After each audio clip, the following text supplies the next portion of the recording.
Bismillah, Assalamualaikum warahmatullahi wabarakatuh. Selamat datang semuanya di video saya. Perkenalkan, nama saya Lexi Evandra Putra Anggara. Dan pada kesempatan kali ini, saya ingin mengajak Anda untuk melihat kembali perjalanan saya yang sangat berharga selama pekan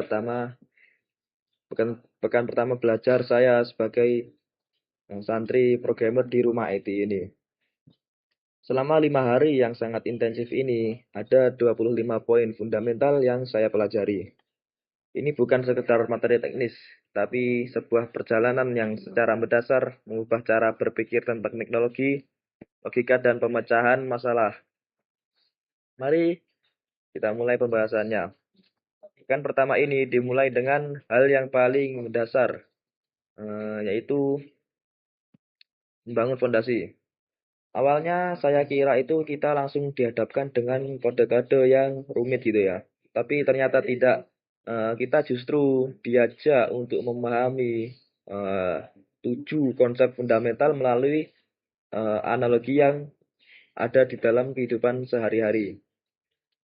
Bayangkan saja kita itu berada di sebuah dapur. Ada variabel, itu adalah wadah sementara untuk bahan masakan kita seperti mangkok.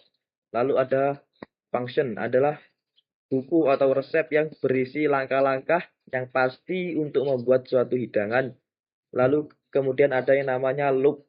Loop itu sebuah pengulangan atau analoginya proses seperti mengaduk adonan atau sebuah pekerjaan yang kita lakukan berulang kali sampai kondisi tertentu itu terpenuhi. Analogi ini membuat konsep yang tadinya abstrak menjadi sangat mudah dipahami. Dari sana, saya mengerti karakteristik sebuah program dan database yang baik bukan hanya soal bisa berfungsi, tapi juga harus efisien dalam penggunaan sumber daya, aman dari gangguan, dan yang terpenting itu adalah kodenya itu harus bisa dipahami oleh programmer yang lain. Saya juga jadi tahu bahwa di dunia ini ada berbagai klasifikasi programmer. Ada yang mereka fokusnya pada tampilan atau yang disebut front end developer. Ada mereka yang fokusnya atau membangun mesin dan logika di belakang layar atau yang disebut back end developer, dan bahkan ada juga yang mampu mengerjakan keduanya yang disebut itu full stack developer. Secara keseluruhan, saya jadi bisa mengabstraksikan manfaat dan keterampilan utama yang dibutuhkan seorang programmer. Ini bukan hanya tentang kemampuan teknis menulis kode, tapi yang lebih penting adalah kemampuan kita berpikir logis, memecahkan masalah secara kreatif, dan memiliki kemauan yang kuat untuk terus belajar hal baru. Karena teknologi selalu berkembang. Pemahaman saya di hari pertama adalah menjadi seorang programmer itu dimulai dari membangun cara berpikir yang benar, bukan dari alat atau bahasa apa yang kita gunakan. Oke, lanjut memasuki hari kedua. Fokus kami bergeser ke alat yang paling penting bagi seorang programmer, yaitu logika. Saya belajar 3 struktur dasar dari sebuah algoritma. Pertama adalah sequence. Sequence atau urutan, di mana setiap langkah harus dijalankan secara runtut, tidak boleh dilompat-lompati. Yang kedua adalah selection. Ini adalah pilihan logika atau pilihan atau percabangan lah ya, menggunakan jika maka. Misalnya gini, atau if else ya. Misalnya gini, jika hari ini hujan, maka saya bawa payung, dan jika tidak, maka saya tidak akan membawa payung. Nah, itu adalah contohnya. Lalu yang ketiga adalah repetition atau perulangan. Sebuah perintah untuk melakukan tugas yang sama berulang kali sampai sebuah syarat atau kondisi itu terpenuhi. Logika-logika ini ternyata bisa dibuat berlapis-lapis untuk menangani kondisi-kondisi yang nantinya sangat kompleks, seperti sebuah pohon yang memiliki banyak cabang. Untuk memvisualisasikan alur logika yang rumit ini, kami belajar menggunakan flowchart. Flowchart ini berfungsi seperti peta atau denah jalan yang memandu kita dalam membangun sebuah program. Dengan flowchart kita bisa melihat dengan jelas dari mana program itu dimulai, di mana ada percabangan, dan di mana program itu akan berakhir. Manfaat terbesarnya adalah kita bisa memiliki kemampuan untuk merancang solusi secara terstruktur yang sangat rapi sebelum kita menyentuh baris kode gitu ya. Ini sangat efektif untuk mencegah kesalahan dan membuat proses pengembangan menjadi jauh lebih efisien. Lalu pemahaman saya di hari kedua adalah logika adalah kompasnya gitu ya, dan kode adalah kapalnya. Lalu lanjut di hari ketiga, levelnya meningkat. Kami diajarkan untuk berpikir seperti cara komputer itu memecahkan masalah atau sebuah konsep yang biasa disebut compositional thinking gitu ya, atau gimana cara penyebutannya saya belum belum hafal gitu ya. Ada 4 elemen utamanya. Pertama itu ada dekomposisi, yaitu seni memecah masalah besar ya, yang terlihat rumit menjadi bagian-bagian kecil yang lebih sederhana dan hingga mudah untuk dikelola gitu. Kedua adalah pengenalan pola. Setelah masalah dipecah, kita mencari kesamaan atau tren di antara potongan-potongan masalah tersebut. Ini sangat membantu kita membuat solusi yang efisien. Tidak perlu membuat solusi baru untuk setiap masalah atau setiap potongan masalah yang mirip-mirip gitu ya. Lalu yang ketiga adalah abstraksi. Abstraksi itu kemampuan untuk fokus pada informasi yang penting-penting saja dan mengabaikan detail-detail yang tidak relevan gitu untuk sementara waktu. Ini membantu kita untuk tidak tenggelam dalam kerumitan dan yang biar tidak terlalu susah gitu. Dan yang keempat atau yang terakhir adalah algoritma, yaitu merancang langkah-langkah atau solusi yang jelas, terurut dan tidak ambigu, atau setiap potongan tidak ambigu untuk setiap potongan masalah yang sudah kita identifikasi. Kami membedah berbagai masalah nyata dan melihat bagaimana keempat elemen ini bekerja bersamaan untuk menciptakan solusi yang efektif itu.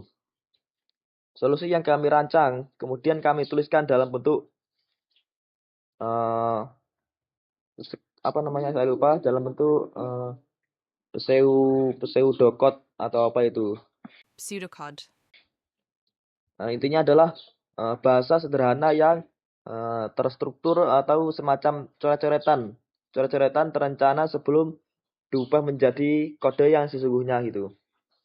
Lalu manfaat dari compositional thinking ini benar-benar mengubah cara saya memandang masalah. Masalah serumit apapun dan seribet apapun akan jadi terasa lebih mungkin untuk dihadapi jika kita tahu untuk cara memecahkannya dengan benar gitu. Selanjutnya di hari yang keempat, kami memasuki ke dunia data. Kami belajar cara merapikan informasi yang seringkali berantakan dengan menggunakan database. Komponen utama database itu ternyata bisa dianalogikan seperti sebuah lemari arsip gitu ya. Ada entitas yang bisa kita anggap sebagai laci untuk menyimpan jenis data yang sama. Misalnya laci yang berisi data siswa atau laci yang berisi data produk gitu. Lalu ada atribut atau label gitu, yaitu detail dari setiap data di dalam laci tersebut seperti nama, alamat, harga, dan lain-lain. Data di dalam laci-laci ini ternyata saling terhubung. Kami belajar jenis-jenis hubungan data, ada hubungan bantuan, misalnya satu siswa itu hanya bisa mempunyai satu kartu pelajar gitu. Terus ada lagi namanya one to many, misalnya itu satu kelas punya banyak siswa, dan ada yang namanya many to many yang misalnya satu siswa bisa mengikuti banyak ekstrakurikuler gitu. Untuk merancang denah hubungan antar data ini, kami belajar menggambar menggunakan ERD atau Entity Relationship Diagram. ERD ini berfungsi sebagai blueprint dari arsitektur database kita. Saya jadi sadar betapa krusialnya memiliki struktur data yang rapi dan terencana. Karena inilah fondasi yang akan menentukan apakah sebuah aplikasi bisa berjalan dengan cepat, akurat, dan mudah untuk dikembangkan di masa depannya itu. Dan puncaknya adalah hari yang kelima. Semua ilmu dari 4 hari sebelumnya digabungkan menjadi satu untuk tujuan utama, yaitu memecahkan masalah secara nyata. Kami belajar teknik-teknik analisis masalah seperti 5W1H dan 5Y. Teknik ini memaksa kita untuk tidak hanya melihat gejala dari sebuah masalah, tapi menggali lebih dalam untuk menemukan akar permasalahannya, yang akar permasalahan yang sebenarnya gitu ya. Kami langsung mempraktikkannya dengan studi kasus nyata. Kami menganalisis datanya, menganalisis masalahnya, merancang solusinya, dan menggunakan semua pengetahuan yang sudah kami dapat di 4 hari sebelumnya, mulai dari logika, eh, compositional thinking, hingga struktur database. Dan saat kami berhasil menuangkan rancangan solusi tersebut dalam bentuk pseudocode, rasanya luar biasa. Kami berhasil merancang sebuah alur alur program yang fungsional gitu, yang berfungsi gitu, yang siap untuk dikembangkan lebih lanjut. Dan manfaat dari semua materi pada pekan ini adalah sebuah transformasi cara berpikir. Saya tidak lagi hanya melihat sebuah masalah sebagai hambatan gitu, sebuah hambatan. Saya sekarang terlatih untuk secara otomatis melihat pola, untuk melihat struktur dan melihat potensi-potensi pada masalah itu. Ada potensi solusi logis di balik masalah itu. Pemahaman saya sejauh ini adalah menjadi seorang programmer itu bukanlah tentang menghafal ratusan baris kode, tapi ini adalah tentang melatih otak kita berpikir secara terstruktur, logis dan kreatif dalam menghadapi tantangan apapun. Oke, itulah rangkuman perjalanan saya selama 5 hari ini. Ini baru permulaan. Ini baru permulaan ya dari sebuah perjalanan yang sangat panjang, dan saya sangat antusias untuk melanjutkan ke tahap berikutnya gitu ya. Saya sangat bersemangat untuk melanjutkan ke tahap-tahap yang berikutnya. Oke, mungkin itu saja yang bisa saya sampaikan. Terima kasih banyak sudah menyimak. Wassalamualaikum warahmatullahi wabarakatuh.